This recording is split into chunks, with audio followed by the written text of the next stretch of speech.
দর্শক, ভিডিও শুরুতে মিজানুর রহমান আজহারীর এই বক্তব্যটি শুনুন। অন্যের বিপদ যদি দেখেন, এটার জন্য একটা দোয়া আছে। অনেক সময় আমরা দেখি হাসপাতালে ক্যান্সারের থার্ড স্টেজে চলে গেছে, লোকটা হ্যাংলা হয়ে চিকন হয়ে হায়রে কি কষ্ট পায়, দেখি না? বিষ্ণু বলে একটা দোয়া যদি কেউ অন্যের কোনো বিপদ দেখে পড়ে, ওই বিপদ তার জীবনে কখনো আসবে না। শুনবেন? শোনার আগ্রহ আছে?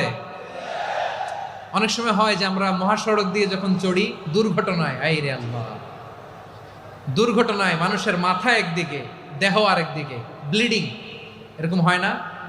আল্লাহ তুমি হেফাজত করো। বিশ্বনবী বলেন এই দুর্ঘটনা দেখে কেউ যদি এই দোয়াটা পড়ে, তার জীবনে সে কোনোদিন এরকম অ্যাক্সিডেন্টের সম্মুখীন হবে না। শুনবেন?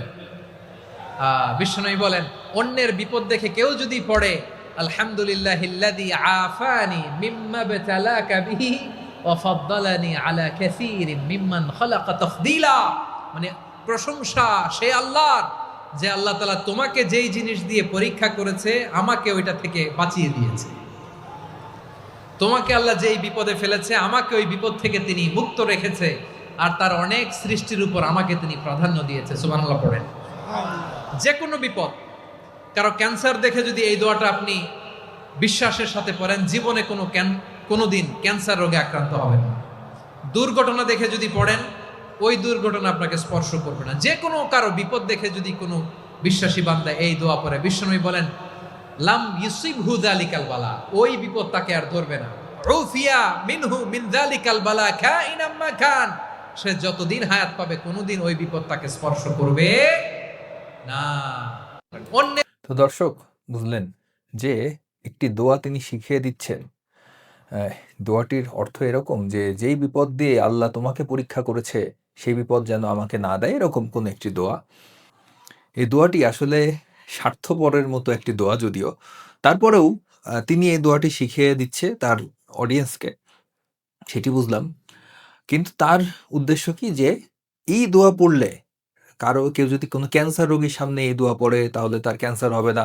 কোনো দুর্ঘটনা দেখে যদি কোনো ব্যক্তি যদি এই দোয়া পড়ে তাহলে সে ওই দুর্ঘটনায় পড়বে না, এরকম কথা কিন্তু তিনি বলছেন। অর্থাৎ তিনি দাবি করছে যে যেই রোগী হোক, মানে ধরুন যে কেউ করোনা আক্রান্ত হয়েছে, কোভিড আক্রান্ত হয়েছে, তো তার সামনে যে যদি কেউ এই দোয়া পড়ে তাহলে তার আর কোভিড হবে না। তো এই দোয়া সে, মানে যখন কোভিডের করোনা মহামারী আকার ধারণ করলো, সেই সময় কেন সে এই দোয়া মানুষকে শিখিয়ে দিল না? এই দোয়া পড়তে গেলেই তো উল্টো আরো কোভিড আক্রান্ত হয়ে মানুষ ঘরে ফিরে আসবে, তাই না? আচ্ছা, যাই হোক, কিন্তু তার এই দোয়া, সে যে মানুষকে বলছে যে এটি করলে এটি হবে না, এটি করলে এটি হবে না, কিন্তু নিজের জীবনে সে কি এই দোয়াটা কখনো পরীক্ষা করে দেখেছে? সে কি কখনো নিজে কোনো রোগীর সামনে যেয়ে এই দোয়া পড়ে তারপরে নিজের উপর সেরকম পরীক্ষা চালিয়ে দেখেছে?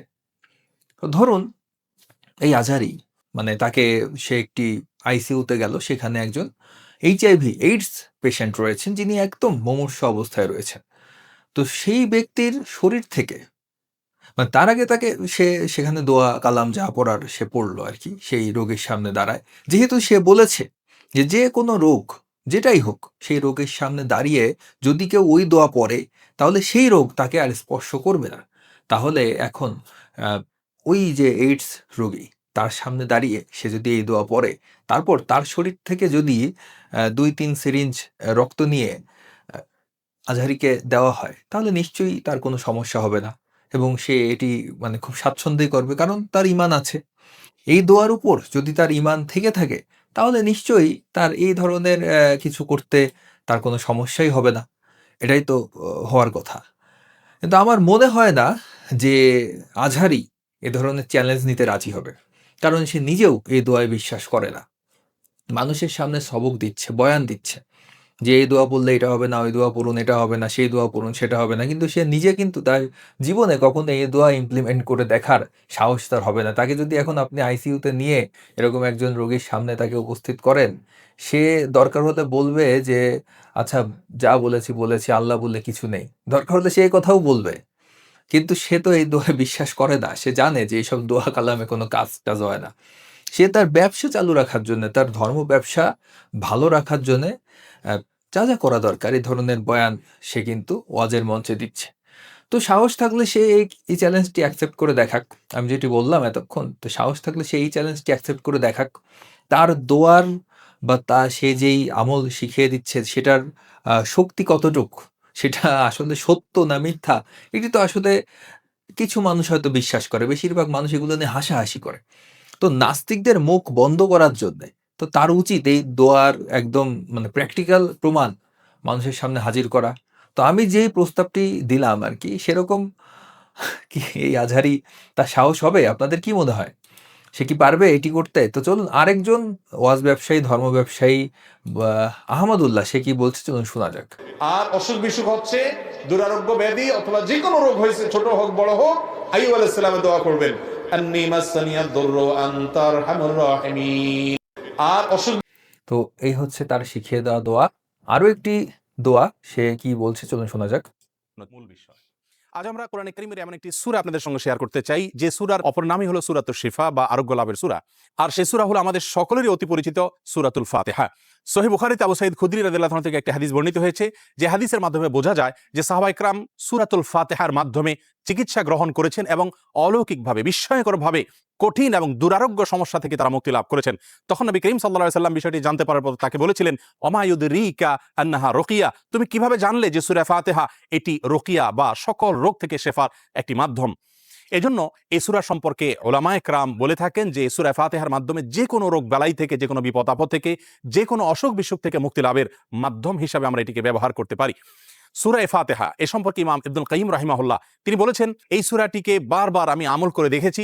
আমার জীবনে যখনই কঠিন কোনো ব্যথায় আমি আক্রান্ত হয়েছি, কাতর হয়েছি, তখনই এই সূরা পাঠ করে ফু দিয়ে সেই ব্যথার জায়গাকে মুছেছি। আল্লাহ রাব্বুল আলামিন বিস্ময়করভাবে, অলৌকিকভাবে আমাকে সুস্থতা এবং আরোগ্য দান করেছেন। আমি ব্যক্তিগতভাবে আমার কথা বলতে পারি যে আমার বাসায়, পরিবারে আমার বাচ্চাদের যখন কোনো অসুখ বিসুখ হয়েছে, কখনো কোনো সমস্যা দেখা দিয়েছে, তৎক্ষণাৎ আমি সূরা ফাতিহা পাঠ করে তাদেরকে ফু দিয়েছি, তাদের শরীরে মুছেছি এবং সঙ্গে সঙ্গে আল্লাহ রাব্বুল আলামিন বিস্ময়করভাবে আমাকে উপকারিতা দিয়েছেন। আর এরকম ঘটনা আমার জীবনে ২-৪ বার নয়, বরং অগণিতবার ঘটেছে। এজন্য দেখুন, এটি হচ্ছে আহমদুল্লাহর কি পরিমাণ মিথ্যাচার। সে দোয়া কালাম ফু দিয়ে নাকি সে নিজে, তার সন্তান, তার মানে পরিবারের সবাইকে তিনি এই দোয়া সূরা ফাতিহা পড়ে নাকি সে সুস্থ করে দিচ্ছে। কিন্তু সে নিজেই হাসপাতালের বেড থেকে বার্তা পাঠায়। মানে কি পরিমাণ ভণ্ড হলে এ ধরনের কথা বলা যায়। সে নিজে একটা করে আর মানুষকে শেখায় আরেকটা। দেখুন, সে নিজে হসপিটালে ভর্তি হয়েছে বেশ কয়েকবার, ১-২ বার নয়। শায়খ আহমদুল্লাহ আবারও হাসপাতালে ভর্তি, দোয়া চাইলেন সবার। আচ্ছা সবার দোয়া কেন চাওয়া লাগবে? সে তো নিজেই শিখিয়ে দিল মানুষকে যে কি করলে মানে কোনো রোগবালাই স্পর্শ করবে না। হ্যাঁ? সূরা ফাতিহা পড়লে নাকি কোনো রোগব্যাধি স্পর্শ করবে না। সে নাকি একদম সুস্থ হয়ে যাবে। যেখানে ফু দেবে সেখানকার ব্যথা নেই হয়ে যাবে। তো শায়েখ আহমদুল্লাহ নিজে হসপিটালে ভর্তি হয়, হাসপাতালের বেডে শুয়ে ফেসবুকে পোস্ট করে, বার্তা পাঠায়। আর মানুষকে শেখায়, তার সামনের যে লোকজন থাকে, তার যে অডিয়েন্স আছে, তারা তাদের সহজ সরল পেয়ে সে এই ধরনের কথা বলে যে আপনারা সূরা ফাতিহা পড়ে ফু দেন। তার কথা শুনে কোনো ব্যক্তি যদি কোনো ক্রিটিক্যাল রোগে আক্রান্ত হয়েছে, তো এই আহমদুল্লাহর খুব বড় ভক্ত হয়তো সে। সে কি করল? সে ঘরে বসে ফু দিল, সূরা ফাতিহা পড়ে ফু দিল। তখন কি হবে? এই লোকটি যদি মারা যায় তার দায়ভার কি আহমদুল্লাহ নেবে? কোনো ছোট বাচ্চা, হয়তো তার বাবা বা মা আহমদুল্লাহর খুব বড় ভক্ত। সে তার ওয়াজ দেখে নিয়মিত। সে তার ইউটিউবের ভিডিও দেখে। সে বলল যে, "না, আমার বাচ্চাকে আমি হসপিটালে নিয়ে যাব না। আমি এই আহমদুল্লাহর কথা শুনে ফু দিয়ে ট্রিটমেন্ট করব।" তখন কি হবে? এই যে বাচ্চাগুলা যদি মারা যায়, তখন তার দায়ভার কি এই আহমদুল্লাহর মতো ধর্ম ব্যবসায়ী, ওয়াজ ব্যবসায়ী এরা নেবে? মানে এদের কথা কি বলবো? ধর্মকে পুঁজি করে লক্ষ লক্ষ কোটি কোটি টাকার ব্যবসা তারা করছে মানুষকে বোকা বানিয়ে। আচ্ছা, আমি এই আহমদুল্লাহকেও একটি চ্যালেঞ্জ দিলাম। সে তার সামনেও যদি এরকম একজন খুব মুমূর্ষু একজন পেশেন্ট নিয়ে আসা হয় এইচআইভি আক্রান্ত, তারপর তাকে বলা হলো ঠিক আছে, আপনার শরীরে ওই পেশেন্টের শরীর থেকে কিছুটা ব্লাড পুশ করা হবে, আপনি তো জানেনই, দোয়া কালাম আপনার জানা আছে, সূরা ফাতিহা পড়ে ফু দেবেন, একদম আপনি সুস্থ হয়ে যাবেন। কি হবে? কোনো সমস্যা? পারবে সে চ্যালেঞ্জ অ্যাকসেপ্ট করতে? মানে মানুষকে বোকা বানিয়ে খাওয়া এতই সহজ এদের কাছে আর কি বলবো। এভাবেই তারা তাদের ধর্ম ব্যবসা চালিয়ে যাচ্ছে। এবার আরেকজন হুজুর, সব হুজুরের বড় হুজুর, সেই হুজুর 1400 বছর আগে, মানে ধর্ম ব্যবসায়ীদের গুরু আর কি, সে কি বলে গিয়েছে যে আজওয়া খেজুর প্রসঙ্গে, এই যে এটি একটি সহিহ হাদিস, এমন কোনো মানে ব্যক্তি নেই যে ইসলামে বিশ্বাস করে যে এই হাদিসটি অস্বীকার করতে পারবে। তো তিনি বলেন যে রাসূলুল্লাহ সাল্লাল্লাহু আলাইহি ওয়াসাল্লাম বলেছেন, যে ব্যক্তি প্রত্যেকদিন সকালবেলায় 7টি আজওয়া উৎকৃষ্ট খেজুর খাবে, সেদিন কোনো বিষ ও জাদু তার ক্ষতি করবে না। অর্থাৎ সকালবেলা 7টি আজওয়া উৎকৃষ্ট খেজুর খেতে হবে। সেই উৎকৃষ্ট খেজুর নিশ্চয়ই পাওয়া যায়। এই হাদিস যেহেতু ব্যাখ্যা করে মানে বলে গিয়েছে নবী, এটি তো একদম কিয়ামত পর্যন্ত এটি চলমান থাকবে।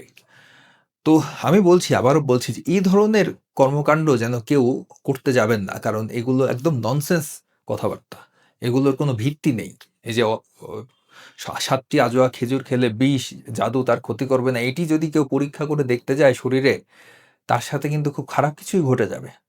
তো এই ধরনের, এই যে আদিম যুগের, মধ্যযুগীয় কে কি বলে গিয়েছে, কোথাকার কোন রাখাল বালক কি বলে গেছে, সেই সময়ের মূর্খ-সূর্খ মানুষ সে কি বলে গেছে, সেটি দিয়ে আসলে কিন্তু কিছুই হয় না। তার কথা শুনে কেউ যেন আবার এটি নিজের উপর ট্রাই করবেন না। এতে কিন্তু নিজের বিপদ নিজেই ডেকে আনা হবে।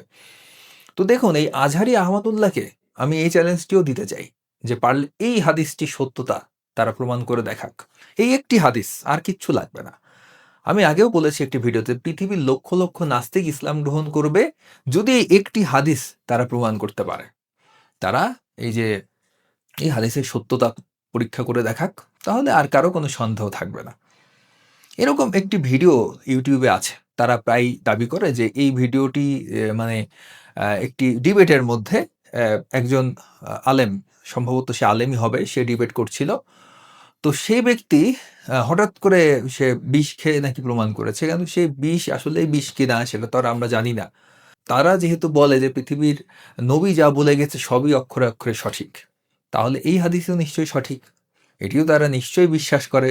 বিশ্বাস না করলে তো তারা, তাদের ঈমানই থাকবে না। তো এই হাদিসের সত্যতা এখন পর্যন্ত আমি কাউকে প্রমাণ করতে দেখলাম না। হয়তো কেউ চেষ্টা করে, হয়তো তার মানে যাই হয়ে গেছে আরকি কিছু একটা। তো এরকম হতে পারে। এজন্যে হয়তো আমাদের কানে খবর এসে পৌঁছেনি। কিন্তু এই যে বড়, বড় ধর্ম ব্যবসায়ী, ওয়াজ ব্যবসায়ী আছে, তারা তো এই হাদিসটা প্রমাণ করে দেখাতে পারে। তাদের কি সমস্যা? তারা তো বিশ্বাস করে এই হাদিসে, নাকি তারাও বিশ্বাস করে না? কখনো দেখলাম না যে অন্য কত হাদিস তারা নিজেদের জীবনে ইমপ্লিমেন্ট করে। তারা সুন্নতি দাড়ি রাখে, তারা টাকনুর উপর প্যান্ট পরে। কত হাদিসই তো তারা নিজেদের জীবনে এপ্লাই করে। তাহলে এই হাদিসটা আর কোনো প্র্যাকটিক্যাল মানে প্র্যাকটিস করতে কি সমস্যা তাদের? মানে ভয় পায়? আমার তো মনে হয় ভয় পায়।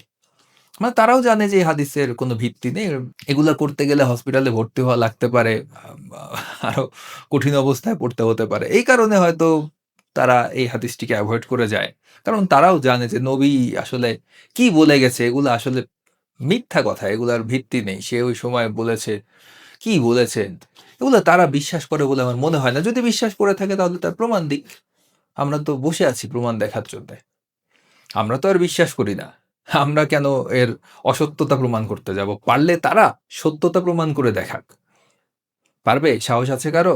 এরপর তারা বিভিন্ন ধরনের কুযুক্তি গোঁজামিল হাজির করবে যে এখন তো সেই উৎকৃষ্ট আজোয়া খেজুরই পাওয়া যায় না। আরে ভাই, আজোয়া খেজুর জোগাড় করার দায়িত্ব তো তোমাদের। আজোয়া খেজুর পাওয়া যাবে কি যাবে না, তাহলে নবী এই হাদিস বলে গেল কেন? এটি তো কিয়ামত পর্যন্ত চলবে।